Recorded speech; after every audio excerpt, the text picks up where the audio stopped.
नमोस्तु नमोस्तु नमोस्तु।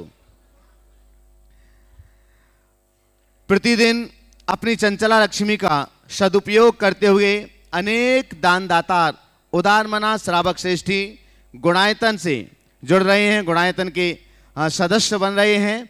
आज भी कुछ नाम मेरे पास में हैं, हम उन नामों की घोषणा कर रहे हैं। अपेक्षा होगी कि आप करतल ध्वनि से उनका सम्मान करेंगे और जो लोग यहाँ पर उपस्थित हैं महाराज श्री के श्री चरणों में पहुँच करके मंगल आशीष ग्रहण करेंगे। आज गुणायतन में जिन्होंने स्वर्ण दान दिया हुआ है, हम उनके नामों की घोषणा यहाँ पर कर रहे हैं। गुवाहाटी आसाम से श्रीमती अनीता दिलीप कुमार जी जैन, पुत्र तुषार जैन, चौधरी जैन ने गुणायतन के लिए स्वर्ण अंगूठी समर्पित की है स्वर्ण दान के रूप में। जोरदार करतल ध्वनि से उनका सम्मान करें। अगर यहाँ उपस्थित हों तो महाराज श्री के श्री चरणों में पहुंच करके मंगल आशीष ग्रहण करें।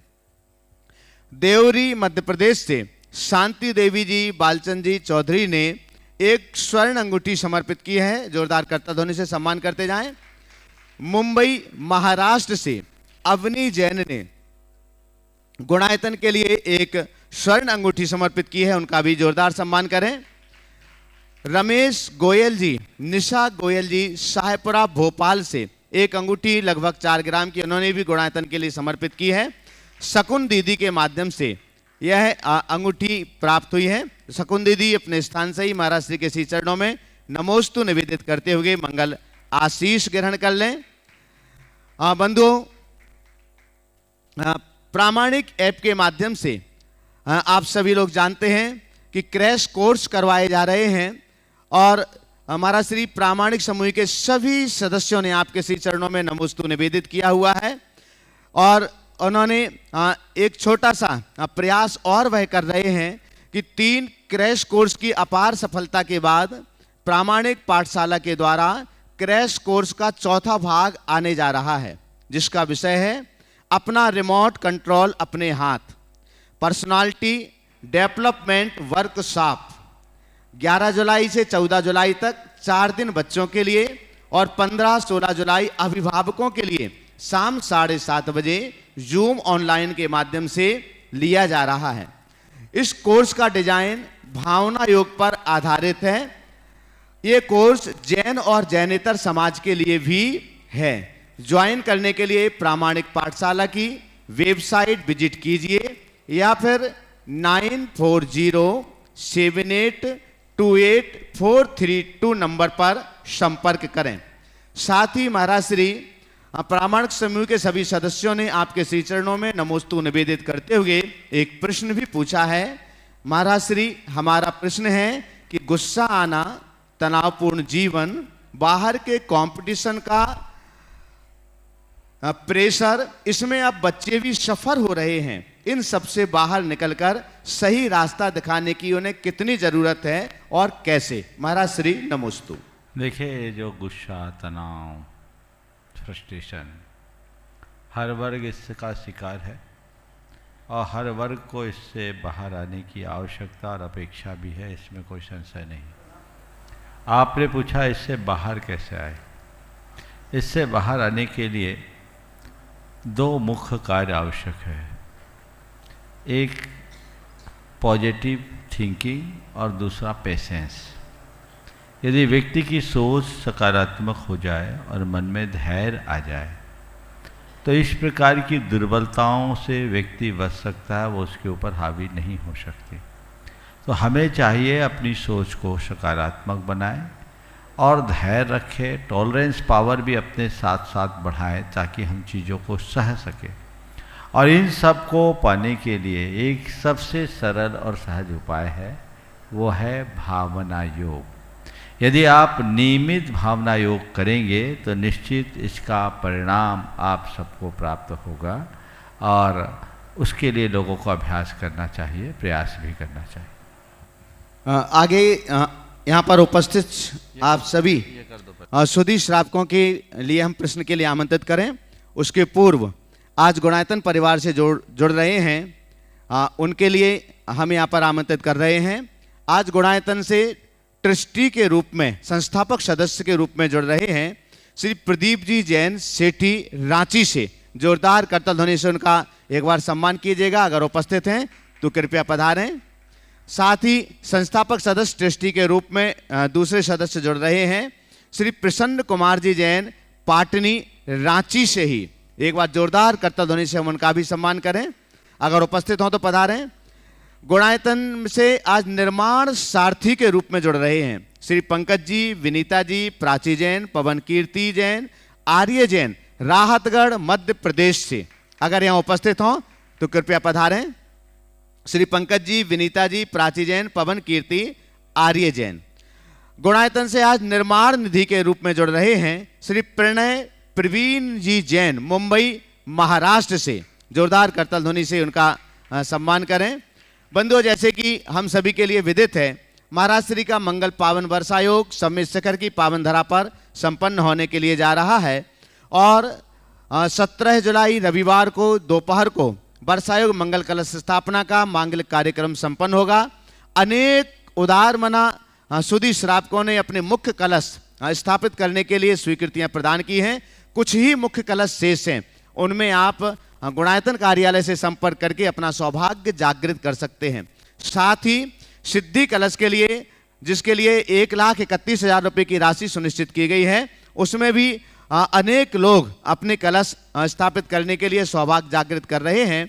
आज यहाँ पर जो उपस्थित हैं, जिन्होंने यह सौभाग्य प्राप्त किया है, खुरई मध्य प्रदेश से गुणायतन के संस्थापक सदस्य श्री अशोक सुषमा जी सिंगई, आशीष, श्रुति, सौरभ, श्वेता, पीयूष, सुलहा, वंशिका, अद्विक, हितार्थ, सिद्धनसी, शुभांशी, तहान, समस्त सिंघई परिवार जो गुणायतन के ट्रस्टी हैं खुरई मध्य प्रदेश से पधारें।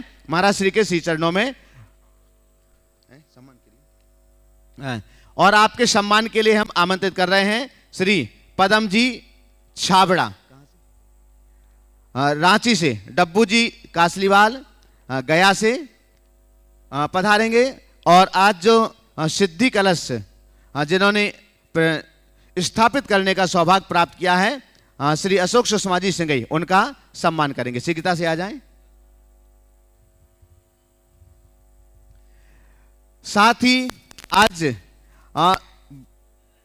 वर्षायोग मंगल कलश स्थापना के मुख्य कलश को स्थापित करने का सौभाग्य प्राप्त किया हुआ है गुणायतन के संरक्षक टीकमगढ़ मध्य प्रदेश से श्री प्रदीप जी, संध्या जी भदौरा और उनके पुत्र शशांक जी भदौरा और पुत्री शेफाली भदौरा। एक बार जोरदार करतल ध्वनि से उनका सम्मान करें। मैं पूरे परिवार को आमंत्रित करता हूं। गुणायतन के संरक्षक भी हैं और गुणायतन के उपाध्यक्ष भी हैं, पधारिएगा। आपका सम्मान करने के लिए हम आमंत्रित कर रहे हैं श्री नरेंद्र जी सेठी गया और चंद्र कुमार जी छाबड़ा रांची। कृपया पधारें।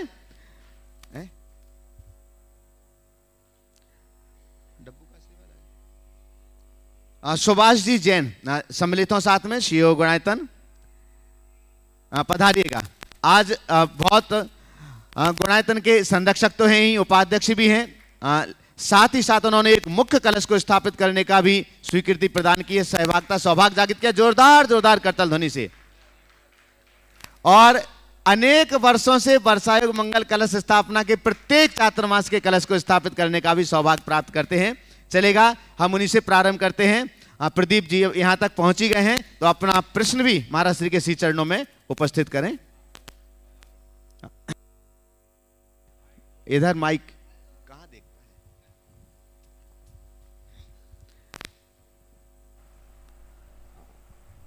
नमोस्तु गुरुवर। मेरा एक शंका है कि हमारे अंदर जो ईगो और डर होता है उसको कैसे पहचानें और कैसे ख़त्म करें और अपनी शक्ति को कैसे बढ़ाएं। बहुत अच्छी बात है। हमारे अंदर ईगो और डर को कैसे पहचानें और उसे कैसे ख़त्म करें। सबसे पहले हमें ये देखना है कि हमें ईगो किन बातों का होता है। ईगो है क्या? कभी आपने विचार किया? बहुत गहरा और व्यवहारिक प्रश्न है, इसे अच्छे से समझने की आवश्यकता है। हर कोई इस समस्या से ग्रसित है।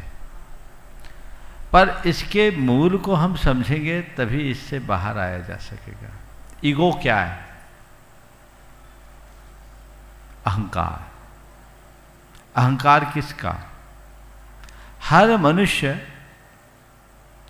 अपनी एक काल्पनिक छवि गढ़े हुए है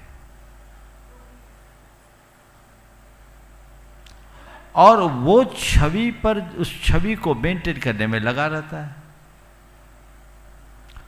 उस पर आघात पहुंचने पर उसके मन में क्षोभ भी आता है और उस पर आघात न पहुंचे इसका डर भी रहता है। यही है ना हमारे लिए ईगो क्या है?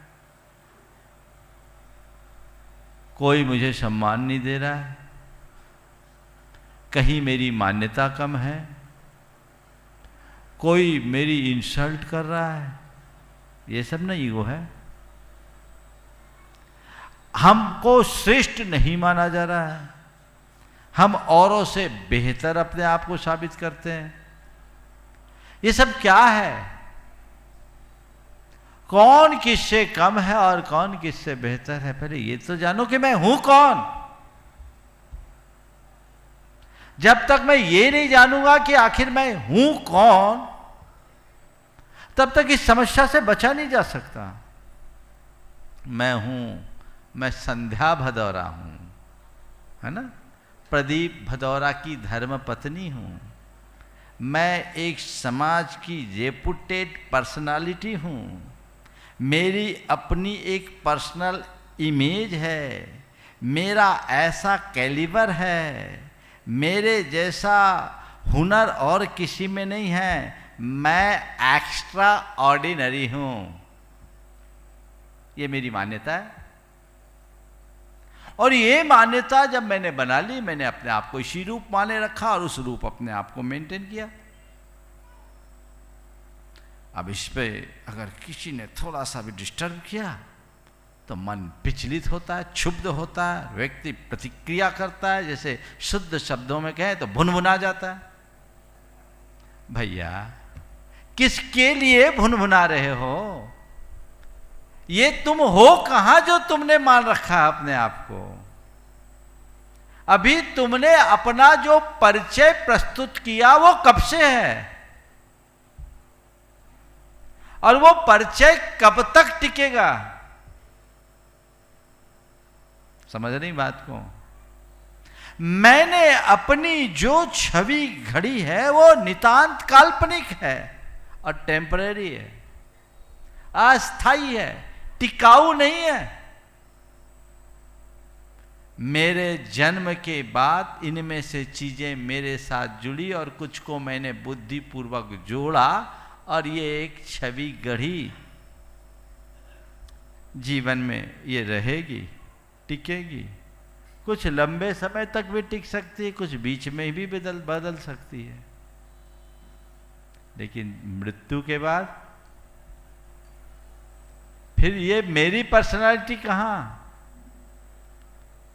मेरे जन्म के पहले मेरी ये पर्सनालिटी नहीं थी, तब भी मैं था,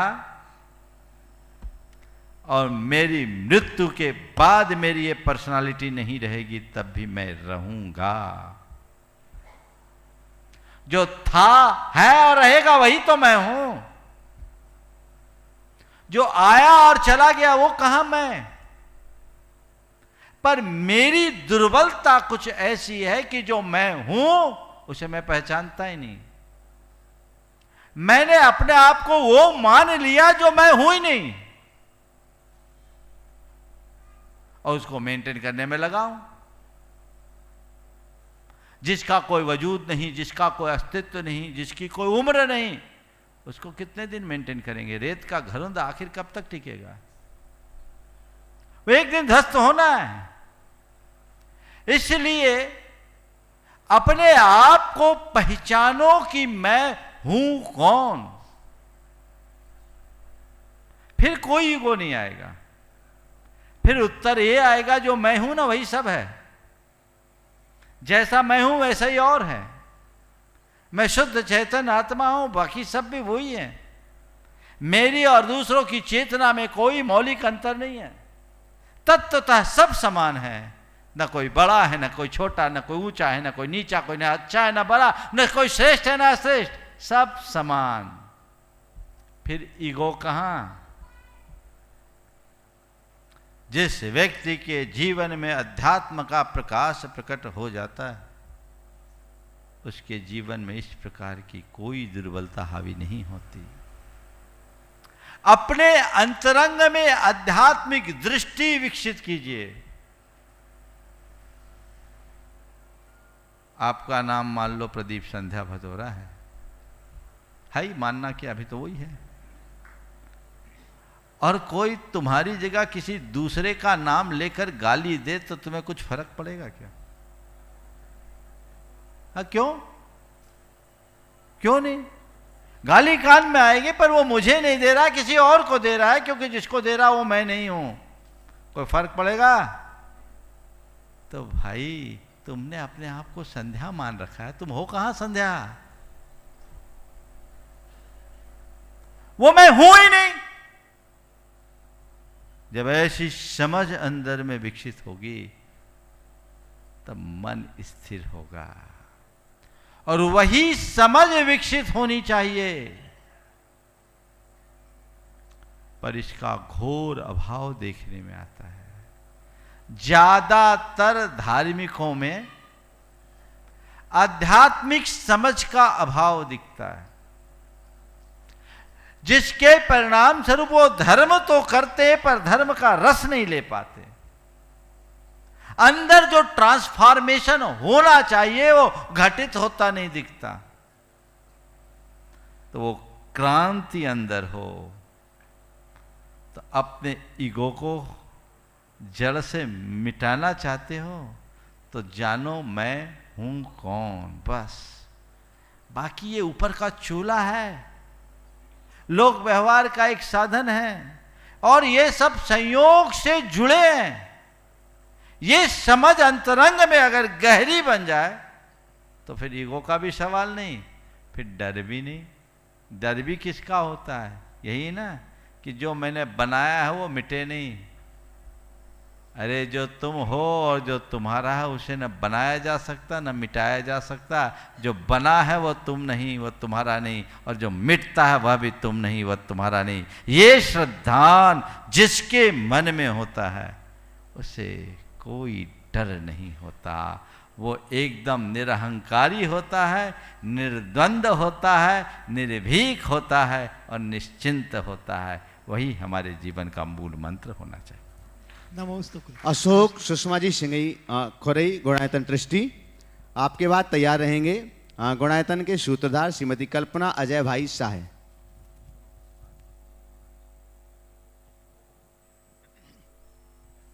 दोनों गुरुवरों को नमोस्तु नमोस्तु नमोस्तु। लाइफ जितनी हार्ड होगी आप उतने ही स्ट्रांग बनेंगे, आप जितने स्ट्रांग बनेंगे लाइफ उतनी ही इजी होगी जाएगी। तो जीवन के उतार चढ़ाव में लाइफ को इजी कैसे बनाएं? बिल्कुल सही बात कही है। और ये एक बार किसी ने किसी विचारक की बात को मेरे पास तक पहुंचाया था, जिसमें उसने कहा था hard time makes strong man, strong man makes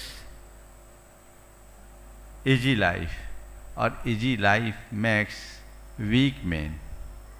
अर्थात कठिन समय मजबूत इंसान को जन्म देता है, और मजबूत इंसान आसान समय को प्रकट करता है, लेकिन सरल समय कमज़ोर इंसान को जन्म देता है।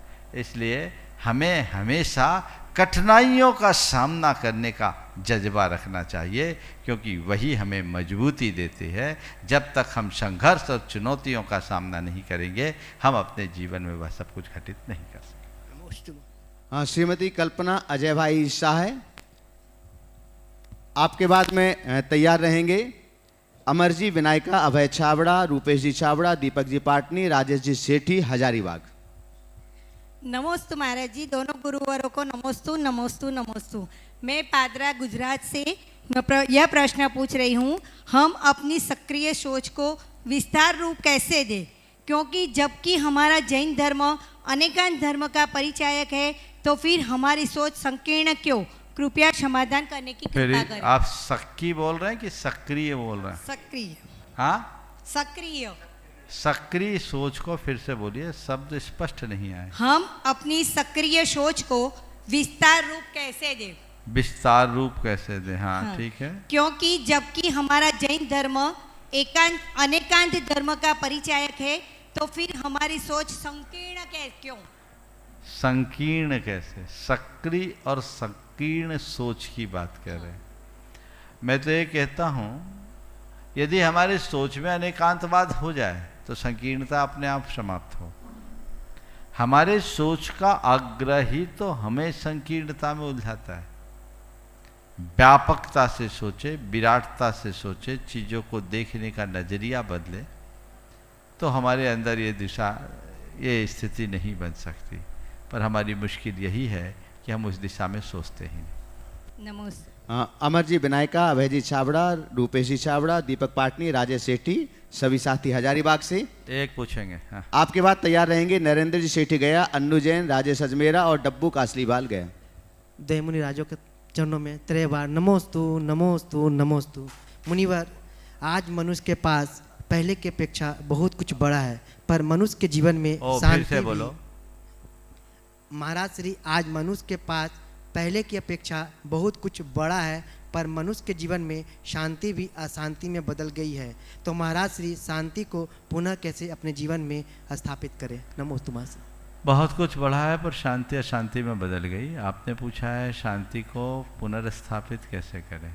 बस ढूंढो कि हमारी शांति घटी किस वजह से। एक बार मैंने एक सवाल किया, ये बताओ आज तुम्हारे पास जितना धन है, आज से 25 वर्ष पहले उतना था क्या? लोगों ने कहा नहीं, नहीं था। हमने कहा ये बताओ आज से 25 वर्ष पहले जितनी शांति थी आज है क्या? बोला नहीं। मैंने सवाल किया आज जितना धन है 25 वर्ष पहले उतना धन था क्या? लोगों ने कहा नहीं। फिर मैंने पूछा आज से 25 वर्ष पहले तुम्हारे पास जितनी शांति थी उतनी आज है क्या? बोला नहीं। तो मैंने कहा 25 वर्ष वाली पुरानी स्थिति में आने का आशीर्वाद दे दूं? बोला महाराज नहीं, वो भी नहीं चाहिए। तो समझो वजह क्या है। मनुष्य जितना जितना भौतिक रूप से मजबूत होता है, उतना ही उतना आंतरिक रूप से कमजोर होता है।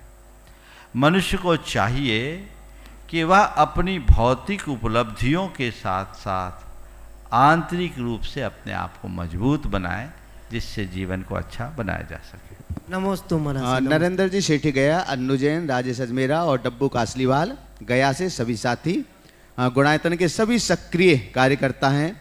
और आगे तैयार रहेंगे दिनेश जी गंगवाल और उनके सभी साथी कोलकाता से। दोनों मुनि महाराजों को नमोस्तु नमोस्तु नमोस्तु। महाराज श्री, परायों को अपना बनाना उतना मुश्किल नहीं जितना अपनों को अपने बनाए रखना। बहुत अच्छा वाक्य है। बोलना क्या चाहते हो? ऐसा क्यों? ऐसा क्यों? ये तो खुद समझो, भोग भी रहे हो।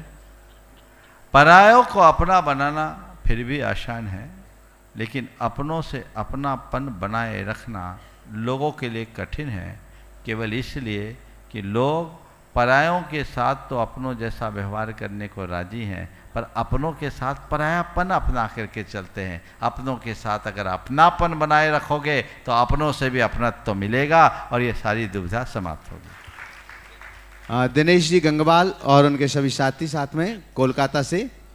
इसके बाद में तैयार रहेंगे राजेश जी सेठी सरिया, दृष्टि गुणायतन। नमस्ते महाराज जी। बोलो। महाराज जी, हम अपने जीवन में धर्म की वृद्धि कैसे करें? धर्म की वृद्धि कैसे करें? 2 बड़े सरल सरल उपाय बता देता हूँ। धर्म की वृद्धि करना है तो धार्मिक क्रियाओं में रुचि बढ़ाओ। धार्मिक क्रियाओं को आप जितना बढ़ चढ़ करके करोगे, आपके जीवन में धर्म की उतनी ही वृद्धि होगी। और दूसरी बात, धर्म वृद्धि करना चाहते हो तो अपनी प्राथमिकता को बदलो।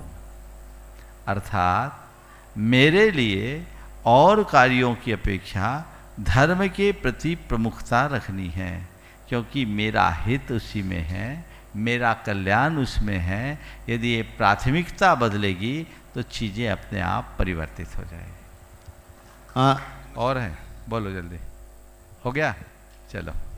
राजेश जी सेठी सरिया। एक मिनट खड़े हो जाओ दिनेश, खड़े हो, पूरी टीम खड़े हो जाओ, सब लोग खड़े हो जाओ। सुनिए, एक बार इस पूरी टीम के लिए आप लोग जोरदार करतल ध्वनि कर दीजिए। ये टीम है जो एक फाउंडेशन कोलकाता में चलाते हैं और उस फाउंडेशन से पूरे कोलकाता में 1000 से अधिक प्याऊ की स्थापना कर रखे हैं।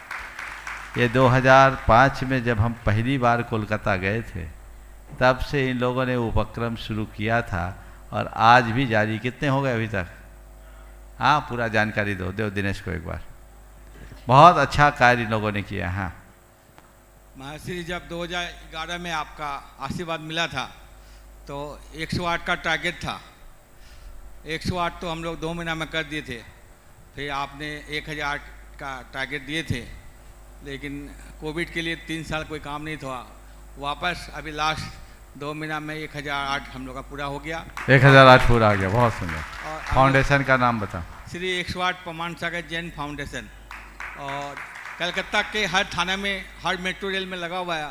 और सब IPS ऑफिसर आपको याद करते हैं, बोलते वो गुरु कब आएंगे जो प्रवचन देते थे खुले जनता में, उनको लाओ और कलकत्ता में धर्म की पवाना बढ़ाओ। बहुत सुंदर, चलो, बहुत सुंदर। हाँ, राजेश जी सेठी सरिया ट्रस्टी गुणायतन। आगे तैयार रहेंगे हनी अजमेरा हजारीबाग ट्रस्टी गुणायतन। नमोस्तु गुरुदेव, नमोस्तु गुरुदेव, नमोस्तु गुरुदेव।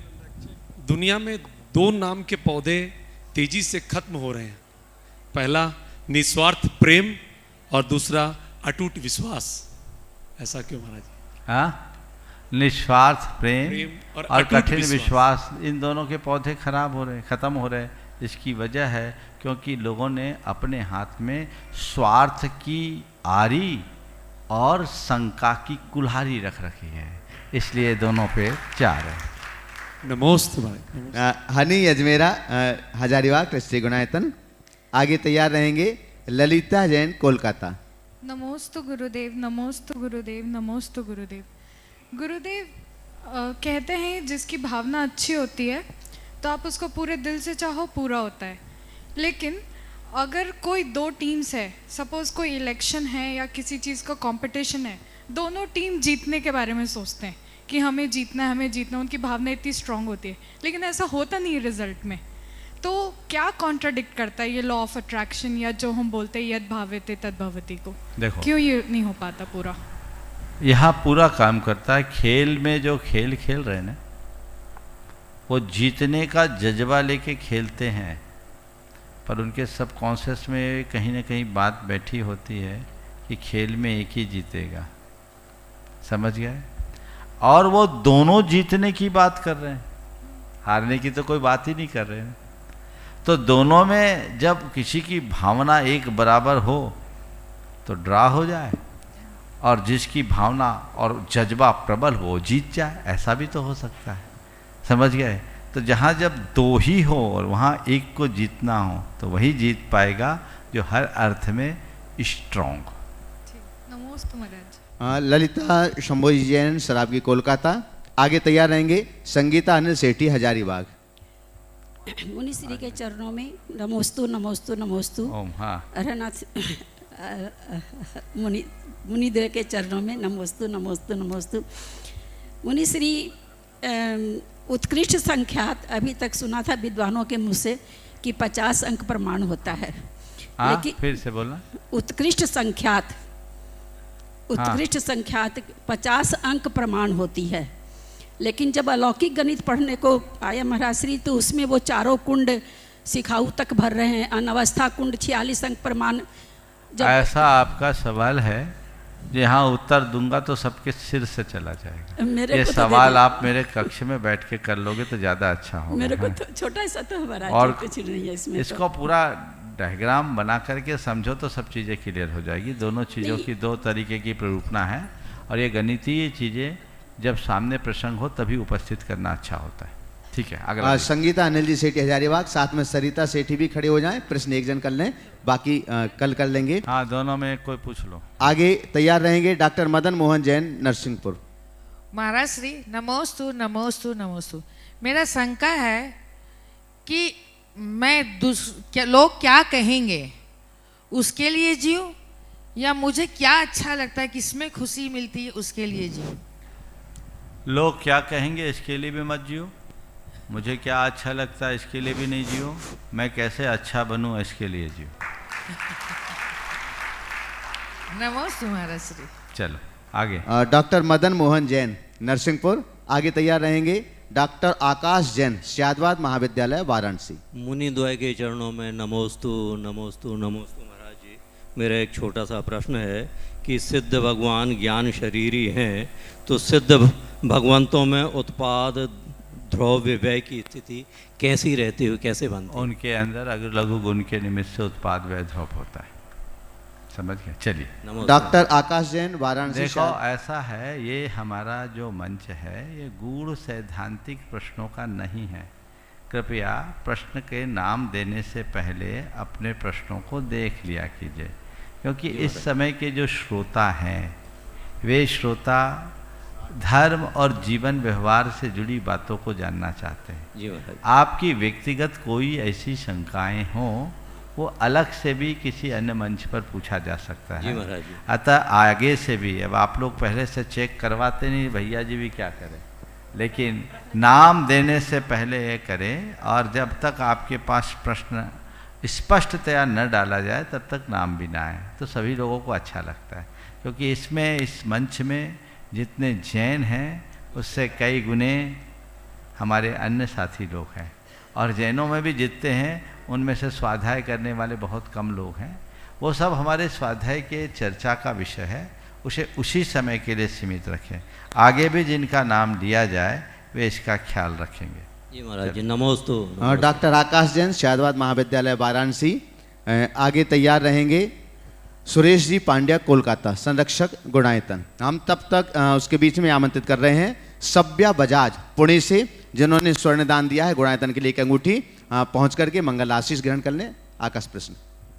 पूज्य श्री के चरणों में कोटिशाह नमोस्तु निवेदित करते हुए, पूज्य श्री हमें बहुत प्रसन्नता होती है जब हम न्यूज आप चैनलों पे आपका शंका समाधान का कार्यक्रम देखते हैं, क्योंकि जो तीर्थंकरों की ये विधा थी, तीर्थंकरों के समोसरण में जाके प्रश्न किए जाते थे और उनका जवाब मिलता था, वो विधा आपने पुनः शुरू की। और आपकी विधा को देखकर जैन ही नहीं, मैं देखता हूँ यूट्यूब पे चैनलों पे और पे देखता हूँ न्यूज चैनलों पे अनेक वैदिक कथावाचकों ने भी कथा का कार्यक्रम शॉर्ट करके और आपके शंका समाधान के कार्यक्रम को देखकर उसमें भी शंका समाधान का कार्यक्रम शुरू कर दिया है। बहुत प्रसन्नता होती है।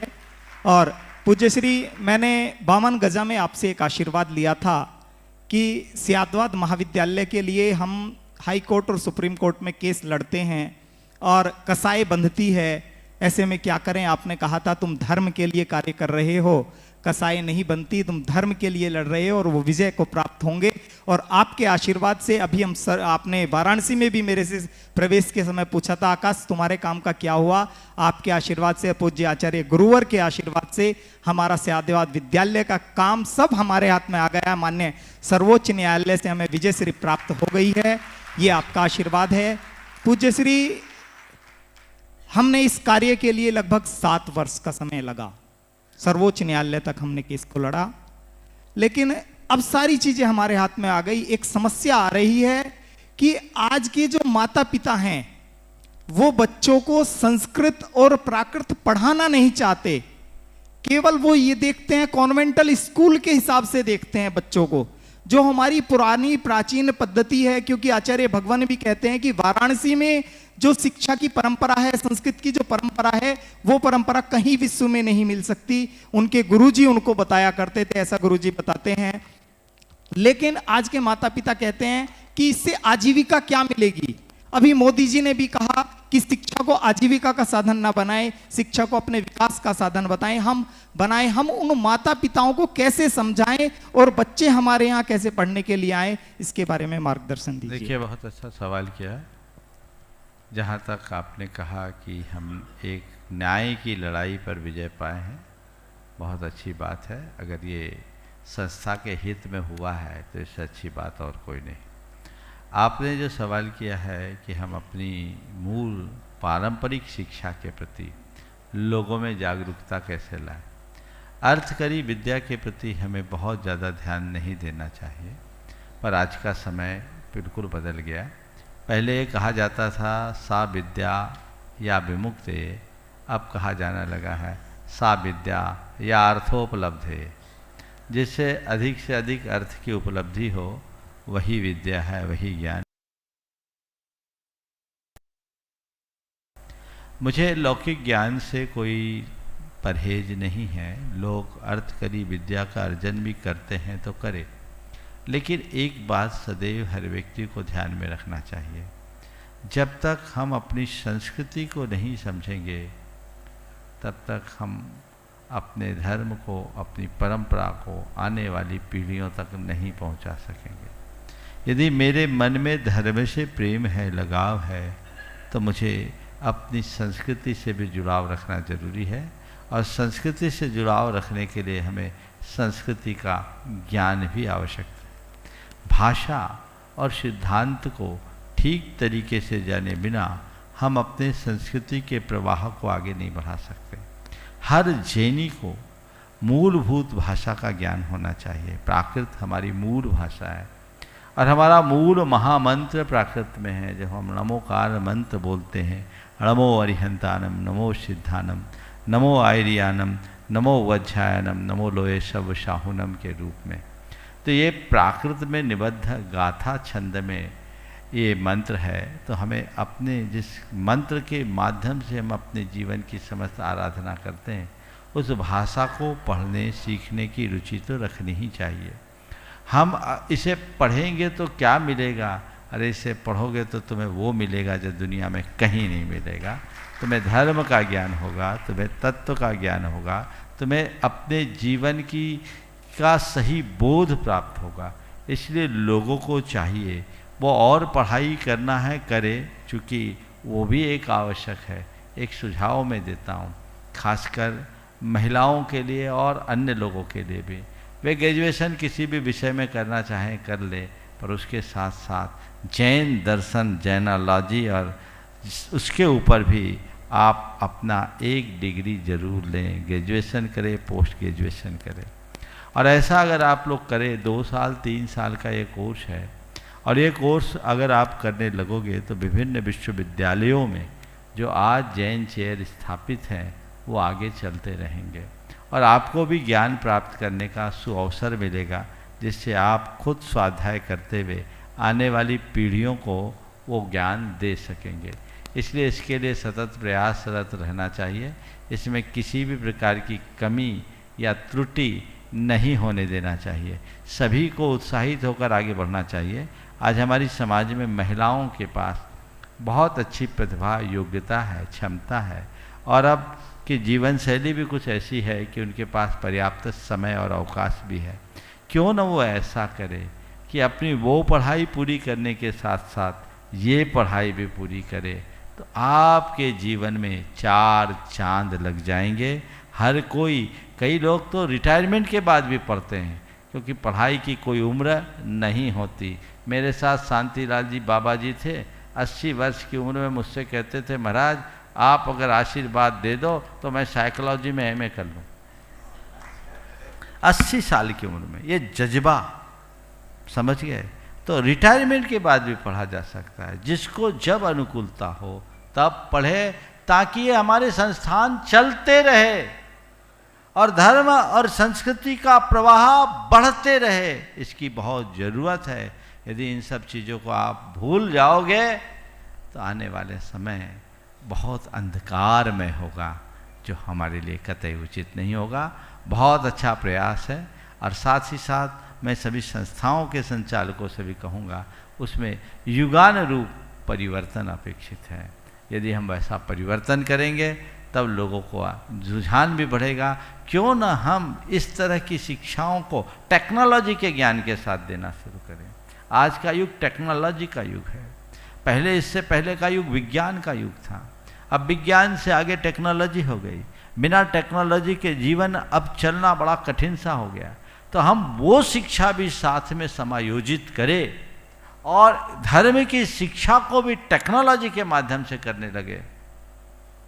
तो अब पोथी पढ़ने की ज़रूरत नहीं है, सब तो सॉफ्टवेयर पर अलग अलग एप्लीकेशंस के माध्यम से होता है, सब डिजिटलाइज हो गया। तो हम अपनी भाषा, अपनी संस्कृति, अपने तत्व ज्ञान और सिद्धांत का बोध लोगों को कराएं, पर उसे आधुनिक तरीके से कराएं, तो एक बहुत अच्छा काम हो सकता है। मुझे बहुत प्रसन्नता है कि तुम जैसे युवाओं के कंधों पर अच्छा दायित्व आया है। नई सोच के साथ आगे बढ़ो ताकि समाज में कुछ रचनात्मक दिशा आ सके। सुरेश जी पांड्या, कोलकाता, संरक्षक गुणायतन। आगे तैयार रहेंगे शकुंतला गंगवाल, किशनगढ़। दोनों मुनिराजों के चरणों में मेरा और मेरी पत्नी का बारंबार नमोस्तु।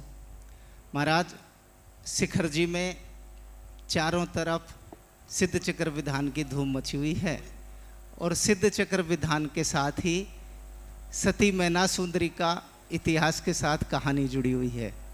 उसी से संदर्भ में मेरी शंका है कि सती मैना सुंदरी सम्यक दृष्टि जीव थी, दृढ़ श्रद्धान था, निशंकित और निकांक्षित अंग को पालती थी। तो क्या उसने पति के कोढ़ मिटाने के लिए सिद्ध चक्र विधान की रचना की थी या सिद्ध चक्र विधान किया था और उसी से उसके गंधोदक से उसका कोढ़ ठीक हो गया था? उद्देश्य उसका क्या था उसके पीछे? मैं आपसे इसके लिए दूसरा सवाल करता हूँ। आचार्य मान तुंग ने अपने ताले तोड़ने के लिए भक्तामर रचा था या भक्तामर रचने से ताला टूटा था? ताला तोड़ने के लिए नहीं रचा था महाराज, उत्तर निष्काम बोलो। भक्ति थी, निष्काम भक्ति से। पूरे मेरे शब्दों में बोलो। आचार्य मान तुंग ने ताला तोड़ने के लिए भक्तामर रचा था कि उनके द्वारा रचे गए भक्तामर से ताला टूटा था? भक्तामर रचने से ताले टूटे थे। तो जब आचार्य मान तुंग की भक्तांबर की रचना से ताला टूट सकता है तो मैना सुंदरी की भक्ति से कोढ़ क्यों नहीं मिट सकता? लेकिन ये कहने में आता है कि कुष्ठ मिटाने के लिए मैना सुंदरी ने सिद्ध चक्र का पाठ किया, पर वास्तविकता और है। मैना सुंदरी ने एक ही बात समझा कि संसार में यदि कोई शरण है तो बस प्रभु है, और तब वो बोलती, अरहंत देव स्वामी शरण तेरी आई, दुखों से हूं व्याकुल कर्म के सताई। आपकी शरण में आ गई, वो भगवान की भक्ति में लीन हुई, भाव विशुद्धि बढ़ी, उसके अंदर ये श्रद्धान पक्का था कि अशुभ शुभ से ही नसता है।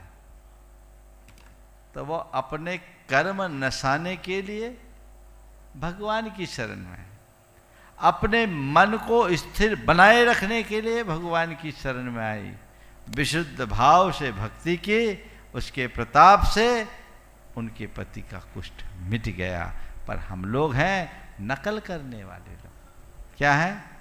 नकल, सब नकलची। अरे मैना सुंदरी ने भक्ति करके अपने पति का कोढ़ मिटा दिया, तुम भी भक्ति करो, तुम्हारा भी कष्ट मिटेगा।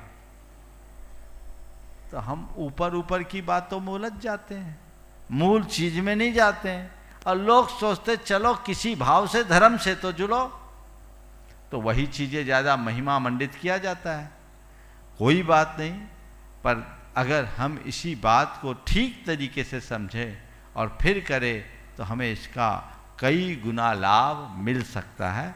इसलिए हमें हर वस्तु का विवेचन उसके मौलिक स्वरूप को सुरक्षित रखते हुए करना चाहिए। इसी में महाराज एक चीज और कि लोग बाग सिद्ध चक्र विधान में अभिषेक शांति धारा करने के बाद में उस गंधोदक को सारा शरीर में ही डाल लेते हैं। तो क्या सारे शरीर में गंधोदक डालना अरे होता है? उसके ऊपर कुष्ठ था, वो छिड़की नहीं छिड़की अलग बात, तुम्हारे ऊपर नहीं है, तुम काहे छिड़क रहे? हमें समझ में नहीं आ रहा। प्रभु के गंधोदक को मस्तक में लगा लो और तर जाओ। क्या चाहते हो, मुझे भी कोढ़ होए? क्या चाहते हो?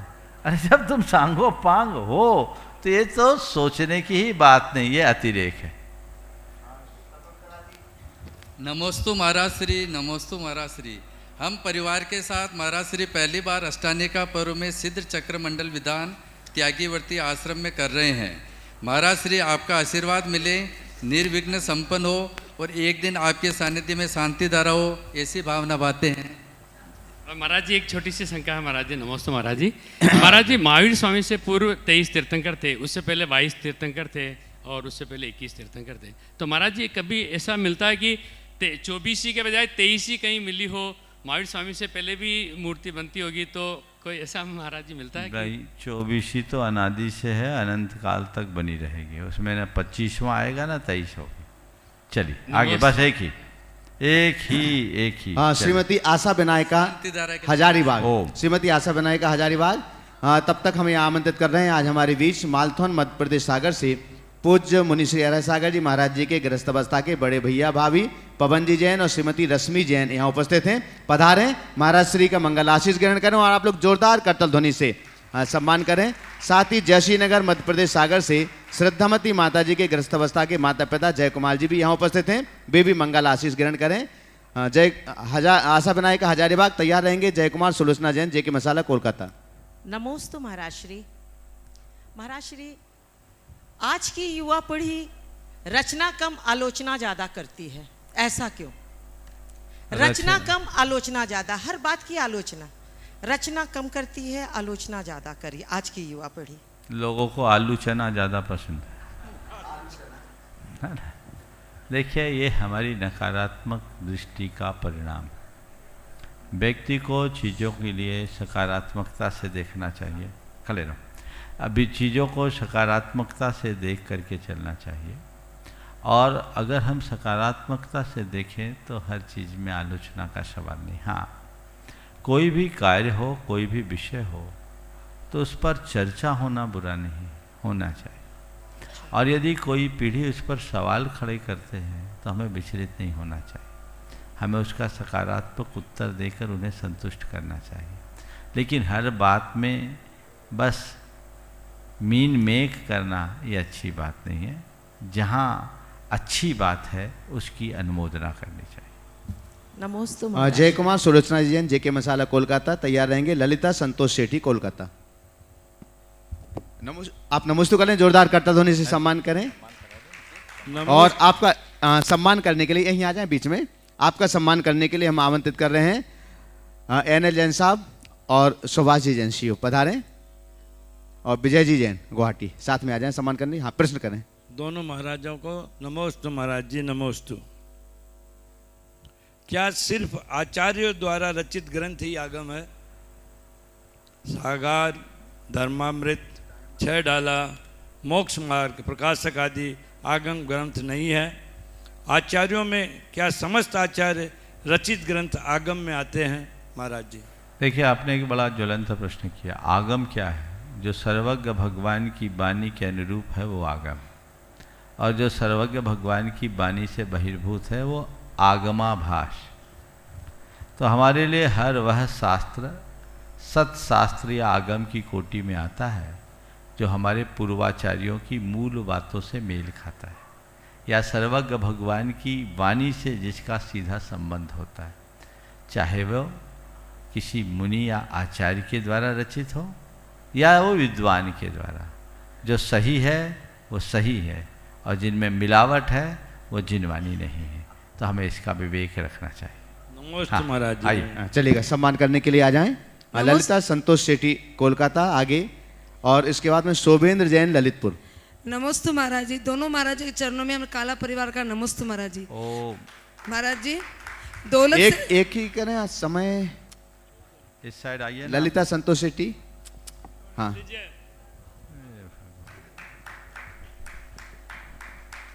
नमस्ते महाराज श्री। हाँ, बोलिए। दोनों महाराज आचार्य प्रणाम सागर जी महाराज और सागर जी महाराज के चरणों में नमस्ते नमस्ते। महाराज श्री, आपके जब हम प्रवचन सुनते हैं या शंका समाधान सुनते हैं तो मैं अपने आप को जज करने की कोशिश करती हूँ कि मैं अपने आप में कितना करेक्शन कर सकूँ, उसके अंदर में कहाँ तक हूँ। ये तो एक बात हो गई। दूसरी बात, हम में मद नहीं आए अपेक्षा और उपेक्षा से ऊपर दूर रहे। और हम हमेशा प्रतिक्रमण में ये बोलते हैं कि मेरी आत्मा शुद्ध है, मेरी आत्मा पवित्र है। तो इस आत्मा को कैसे पहचाने कि कितनी पवित्र है या नहीं, वो उस स्वरूप को हम अभी तक नहीं जान पाए। तो ये मेरी थोड़ी सी। आपके एक प्रश्न में 3 प्रश्न है। पहली बात कि प्रवचन का 3 खड़ी है, एक में है, ठीक है। तो आपका जो पहला सवाल है कि प्रवचन सुन के हम अपने आप को कितना करेक्ट कर पाए। देखिए, मेरा तो ये मानना है कि यदि व्यक्ति प्रवचन में पूरी तरह कनेक्ट रहेगा तो जरूर करेक्ट कर पाएगा, करेक्शन होगा। हम लोग सुनते, मैं कहता हूँ सुनना बंद कर दो। प्रवचन सुनने से कभी कोई लाभ नहीं होगा। प्रवचन मत सुनो। गुरु के मुख से जो बोला जा रहा है उसे मेरे लिए दिए जाने वाला मार्गदर्शन मान करके सुनो, सीधे जेहन में उतरेगा। जब आप प्रवचन सुनते हैं तो वह आप बुद्धि के स्तर पर सुनते हैं, और जब किसी से हित का मार्गदर्शन लेते हैं तो वो हृदय के स्तर पर होता है। जब बातें हृदय के स्तर पर टिक जाती है तो हमारे जीवन का पथ अपने आप प्रशस्त होता है। तो हम हृदय के स्तर से जुड़ने की कोशिश करें, बुद्धि के स्तर से नहीं। दूसरी बात, मैं शुद्ध प्रतिक्रमण में जो पवित्र आत्मा हूँ, शुद्ध आत्मा हूँ, तो मेरी आत्मा कितनी पवित्र है, कितनी शुद्ध है, इसका हम एहसास कैसे करें। हमें हमेशा एक बात ध्यान रखना चाहिए, मैं शुद्ध आत्मा हूँ, मैं पवित्र आत्मा हूँ, इसका एहसास केवल इसलिए कराया जाता है ताकि हम अपने स्वरूप का बोध कर सकें। और जब व्यक्ति के सामने उसके स्वरूप का बोध होता है तो फिर वो कुछ गलत कार्य नहीं करता। जैसे किसी सभ्य मनुष्य के लिए कुछ अकार्य करने के लिए प्रेरित किया जाए तो कहेगा नहीं, ये मेरे छवि के अनुरूप नहीं है, ये मेरे स्वरूप के अनुरूप नहीं है। मैं अपने आप को एक मुनि मानता हूँ तो मुनि चर्या के विरुद्ध कोई कार्य नहीं करता, क्योंकि मुझे मालूम है मैं मुनि हूँ और मुझे मुनित्व के अनुकूल कार्य ही करना चाहिए। इसी तरह जब मुझे ये एहसास होगा कि मैं पवित्र आत्मा हूँ, मैं शुद्ध आत्मा हूँ, तो जब कभी कोई अपवित्र कार्य होने को होगा तो लगेगा ये कार्य मेरे योग्य नहीं है और मुझे ये नहीं करना चाहिए। अंदर की फीलिंग परिवर्तित होती है स्वरूप के बोध से, तो स्वरूप बोध निरंतर बना रहे ऐसा भाव अपने मन में जगाना चाहिए।